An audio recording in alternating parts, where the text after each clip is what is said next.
ऐसा थोड़ा ऐसा करो ना। लेकिन ये आप कैरी कीजिए। भाई माफ करना, सब लोग सबको मुंह दिखेगा। सो शर्लिन, क्या कहना चाहोगी? इसके पहले भी हमने आपका बहुत सारे बयान लिए, लेकिन आज आप अम्बोली पुलिस स्टेशन आई हो। जी। What is the reason behind that? जी, 8 नवंबर की शाम को राखी सावंत और उनकी वकील फाल्गुनी ब्रह्मभट्ट के खिलाफ एफआईआर दर्ज हुई अम्बोली पुलिस चौकी में। आप देख सकते हैं, ये उस एफआईआर की कॉपी है।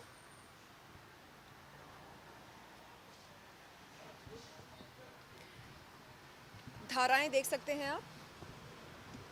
354A, IPC 500, IPC 504, IPC 506, IPC 509, IT Act 67A। आपको मैं बता दूं कि इन धाराओं में से कॉग्निजेबल कौन सी धाराएं हैं। IPC 354A ये कॉग्निजेबल है, IPC 509 ये कॉग्निजेबल है, और IT Act 67A ये भी कॉग्निजेबल है। इसका मतलब क्या है? इस धारा का मतलब क्या है? 354A, इसका मतलब ये उस अपराध पर लगता है जो यौन शोषण या सेक्सुअल हैरेसमेंट के साथ जुड़ा हो। IPC 509 क्या है? एक्ट, वर्ड और gesture intended to outrage a woman's modesty. इसका मतलब वो अभद्र शब्द या हरकत जिसके चलते किसी महिला की इज्जत को उछाला जाए, ये कलम उस अपराध पर लगता है। IT Act 67A क्या है? हमारा संविधान ये कहता है कि कोई भी इंसान किसी महिला या पुरुष के वस्त्रहीन चित्र, फोटोज या वीडियोस किसी भी पब्लिक प्लेटफॉर्म पर नहीं पेश कर सकता है, नहीं दर्शा सकता है, नहीं शोकेस कर सकता है। ये तमाम अपराध राखी सावंत और उनकी वकील ने किए हैं, और इसलिए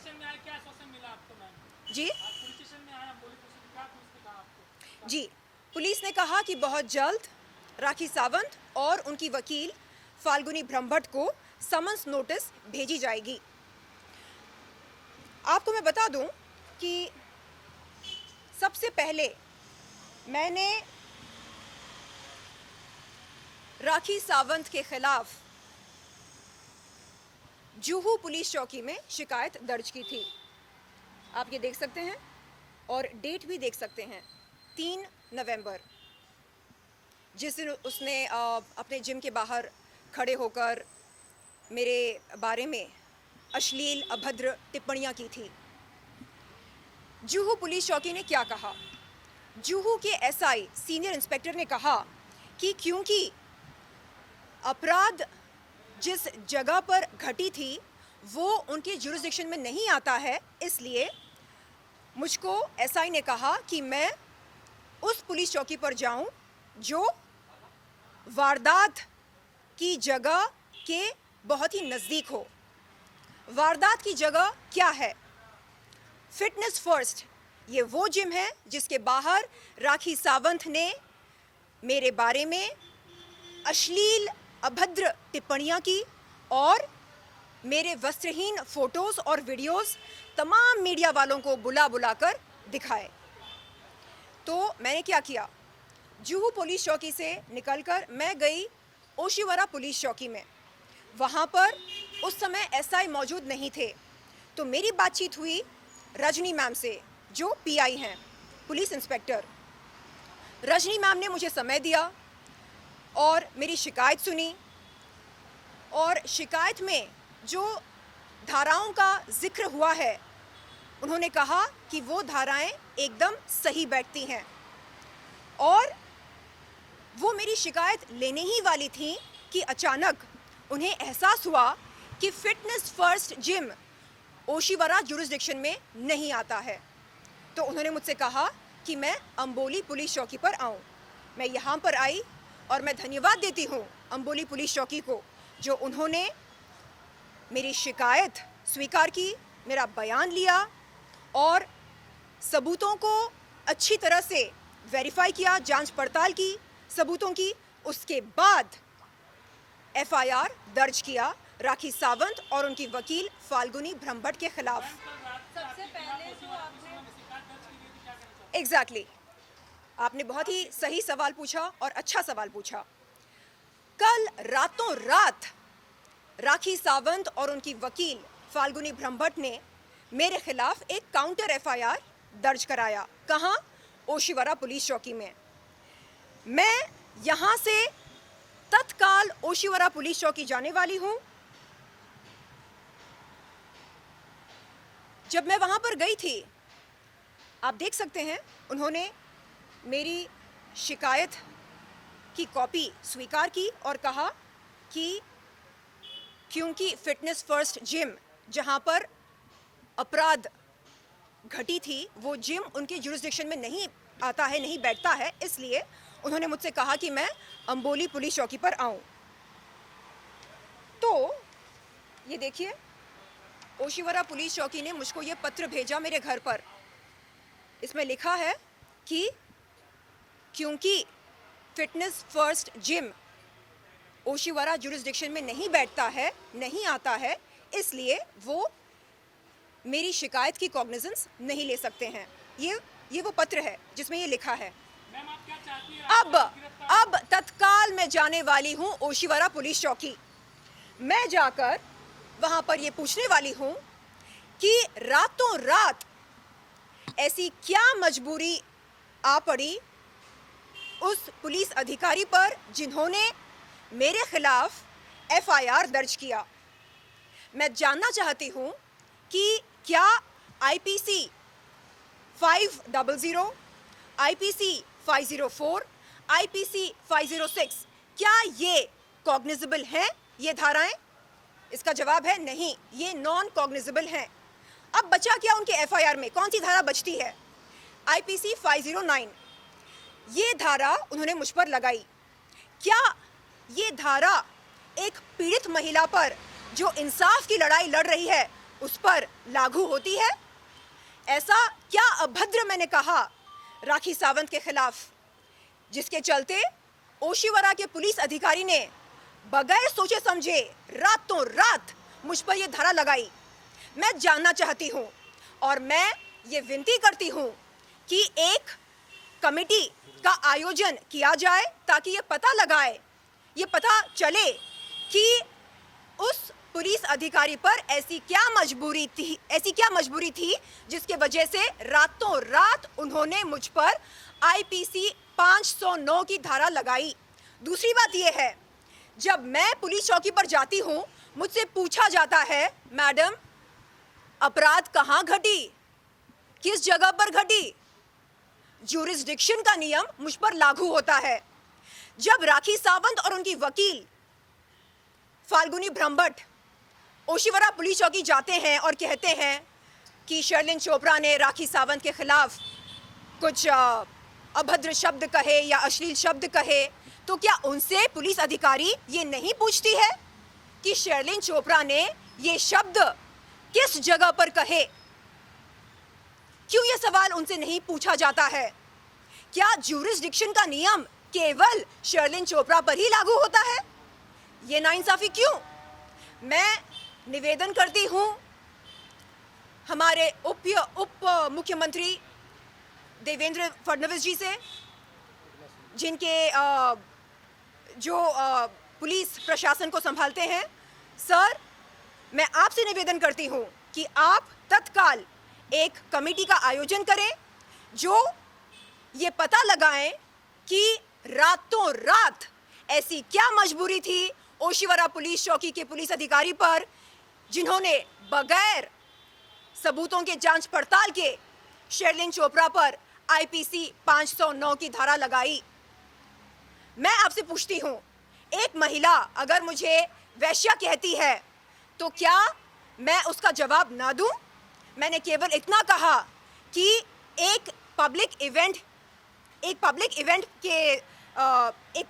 में मेरी मुलाकात हुई थी राखी सावंत से, और उस पब्लिक इवेंट में राखी सावंत ने स्वयं मुझको ये बताया, ये जानकारी दी कि उसके पास मेरे इवेंट क्वेरीज आते हैं। मैंने पूछा, राखी, मेरे इवेंट क्वेरीज तेरे पास क्यों आते हैं? उसने कहा कि वो प्राइवेट इवेंट्स की बुकिंग्स लेती है। इस जानकारी के चलते मैंने मीडिया के सामने ये बात रखी। मैंने कहा कि हाँ, वो दलाल है। अब मैं आपसे पूछती हूँ, क्या दलाल एक ऐसी गाली है जिस पर IPC 509 की धारा लगनी चाहिए? क्या स्टॉक मार्केट में, क्या रियल एस्टेट में दलाल शब्द का प्रयोग नहीं किया जाता? दलाल वो इंसान है जो दूसरों की कमाई से कमीशन लेता है। मैंने कहा, तो आपका कहना ये है कि ओशिवारा पुलिस स्टेशन पार्शियलिटी कर रही है आपके और राखी के बीच में? देखिए, मैं ये कह रही हूँ कि जब मैं पुलिस चौकी पर जाती हूँ शिकायत दर्ज करने, तो सबसे पहले मुझसे कहा जाता है कि मैं सबूत पेश करूं।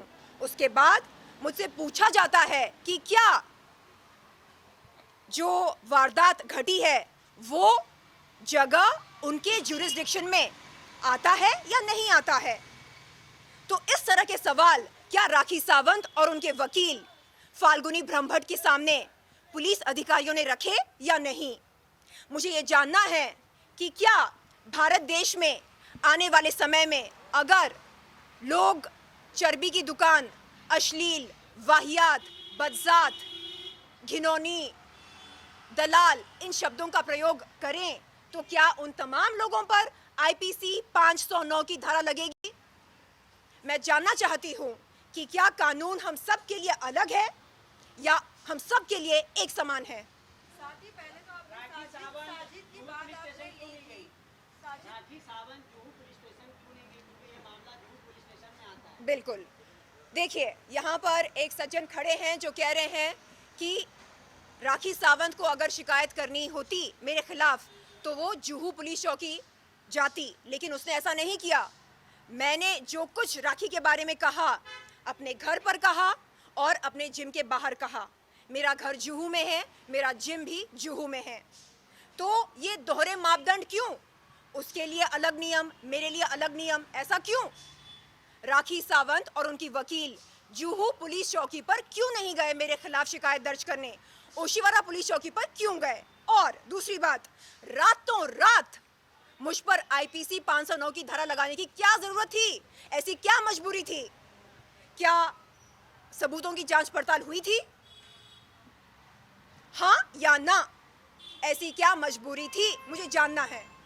मुद्दा स्टार्ट हुआ साजिद खान से। साजिद खान के बारे जी। में पुलिस ने क्या पानी? कुछ कार्रवाई की है, और साथ ही आपका वीडियो जिस तरीके से राखी ने बताया, जी। आप क्या कहना चाहेंगी जनता को? वाकई ये सच है या जी। फिर ये वेबसाइट्स के ऊपर आपने भी कोई कार्रवाई की है? जी, देखिए, जब जब कोई महिला यौन शोषण के खिलाफ आवाज़ उठाती है, जब जब कोई महिला यौन शोषण करने वालों के खिलाफ आवाज़ उठाती है, तब तब राखी सावंत और राखी सावंत जैसे लोग खड़े होते हैं यौन शोषण का विरोध करने वालों का विरोध करने के लिए। मैं पूछती हूँ, आखिर क्यों? एक महिला होते हुए राखी सावंत को पीड़ित महिलाओं के प्रति सहानुभूति क्यों नहीं दिखाती है? वो एक महिला होते हुए पीड़ित महिलाओं से वो हमदर्दी क्यों नहीं रखती है? और क्या ये हमारा संवैधानिक हक नहीं है कि हम हक की लड़ाई लड़ें, कि हम इंसाफ और न्याय की गुहार लगाएं? राखी सावंत वेल, आप वीडियोस के बारे में जी, क्या जी। कहना चाहेंगे? वीडियोस भी साथ ही आ गया है। के लिए भाग रही है, तो जी। क्या आप कंप्रोमाइज करेंगी क्या इस मामले में? देखिए, पुलिस अंबोली पुलिस चौकी ने मुझे ये आश्वासन दिया कि मुझे इंसाफ मिलेगा। मैंने कहा, सर, आप उनको अरेस्ट करने में बहुत देरी कर रहे हैं। वो लोग ABA के लिए अप्लाई कर रहे हैं, एंटिसिपेटरी बेल के लिए अप्लाई कर रहे हैं, आप उनको समय दे रहे हैं। सर, ऐसा प्लीज़ मत कीजिए। तो यहाँ के SI ने कहा, मिस चोपड़ा, हम समझ सकते हैं कि इस समय आप पर क्या बीत रही है, और हम आपको बता दें कि भावनाओं में बहकर हम कोई कदम नहीं उठा सकते हैं। कानून के दायरे में रहकर हम आपकी पूरी मदद करेंगे। तो उन्होंने कहा कि जल्द से जल्द राखी सावंत और उनके वकील फाल्गुनी ब्रह्मभट्ट को समन्स नोटिस भेजी जाएगी। दूसरी बात, हमारा संविधान इस बात की इजाज़त नहीं देता है कि हम किसी महिला या पुरुष के वस्त्रहीन चित्र, फोटोज, वीडियोस किसी भी पब्लिक प्लेटफॉर्म पर पेश करें। लेकिन जनता ये भी जानना चाहेंगे कि आप वाकई आप ही वो वीडियो में हैं या नहीं हैं, और क्या आपने वो वेबसाइट्स के लिए जी। कार्रवाई की है या नहीं? मैंने राज कुंद्रा और शिल्पा शेट्टी के लिए कुछ एक्सप्लिसिट वीडियोस किए हैं। इस बात के बारे में मैंने पुख्ता जानकारी दी है मुंबई क्राइम ब्रांच को और महाराष्ट्र साइबर सेल को। मेरा बयान इन दोनों पुलिस डिपार्टमेंट्स के पास है, आप मंगवाकर पढ़ सकते हैं कि मेरा बयान क्या था। इन एक्सप्लिसिट वीडियोस के बारे में एक एग्रीमेंट किया था मैंने राज कुंद्रा और शिल्पा शेट्टी के साथ, आप वो एग्रीमेंट पढ़ सकते हैं। अब दूसरी बात, आपने पूछा कि राखी सावंत के बयानों में क्या सच्चाई है या नहीं। जब मैं यहाँ पर अंबोली पुलिस चौकी पर आई अपनी शिकायत लेकर, पुलिस ने तत्काल रातों रात राखी सावंत और उनकी वकील फाल्गुनी ब्रह्मभट्ट के खिलाफ एफआईआर दर्ज नहीं किया, समय लिया, मेरे सारे सबूतों की जांच पड़ताल की, वेरिफिकेशन की, मुझसे पूछा कि क्या जो राखी सावंत कह रही है अलीबाग के संबंध में, क्या उस बात में, उस क्लेम में कोई सच्चाई है। मैंने कहा सर, अभी के अभी अलीबाग पुलिस को कांटेक्ट किया जाए, उनके साथ संपर्क बनाकर आप पता लगाएं कि क्या इस बात में सच्चाई है या नहीं। अलीबाग पुलिस का यह कहना है कि उनके पास ऐसा कोई एफआईआर नहीं है जिसमें शर्लिन चोपड़ा का नाम बतौर आरोपी या गिल्टी मौजूद हो। ऐसा कोई भी एफआईआर उनके पास नहीं है। इस बात से आप पता लगा सकते हैं कि राखी सावंत के बयानों में, टिप्पणियों में कितनी सच्चाई है। अलीबाग पुलिस चौकी ने इस बात को सामने रखा है, ये जानकारी दी है अंबोली पुलिस चौकी को कि उनके पास ऐसा कोई भी एफआईआर नहीं है जिसमें शर्लिन चोपड़ा का नाम मौजूद हो बतौर आरोपी, बतौर अपराधी। तो अगर किसी को किसी महिला पर लांछन लगाना हो, किसी महिला को जलील करना हो, तो वो पुलिस चौकी पर जाएं और सबूत पेश करें। राखी सावंत के पास अगर कोई ठोस सबूत है तो वो जाए और पुलिस को पेश करे। मीडिया के सामने ये बोलने के बजाय कि शर्लिन चोपड़ा जो लड़ाई लड़ रही है, उस लड़ाई में जीत सिर्फ और सिर्फ सच्चाई की हो, ये बोलने के बजाय वो ये कह रही है, अरे ये तो वैश्या व्यवसाय करती है। राखी सावंत, तुझको मैं आज चेतावनी दे रही हूं, अगर तेरे पास ऐसा कोई सबूत है तो तू जा, पुलिस चौकी में जा और पेश कर उस सबूत को, क्योंकि अलीबाग पुलिस ने तेरे इस बयान को खारिज कर दिया। अलीबाग पुलिस ने कहा कि उनके पास ऐसा कोई एफआईआर नहीं है जिसमें शर्लिन चोपड़ा का नाम मौजूद है बतौर अपराधी, बतौर आरोपी। उनके पास ऐसा कोई एफआईआर नहीं है। राखी सावंत, झूठ बोलना बंद कर, झूठ बोलना बंद कर, अपनी लड़ाई लड़। पब्लिसिटी की भूखी है वो, इसलिए जब कोई पीड़ित महिला आवाज उठाती है यौन शोषण के खिलाफ, वो उसकी लड़ाई में जबरदस्ती घुसकर लाइमलाइट और पब्लिसिटी पाने की इच्छा रखती है। धन्यवाद।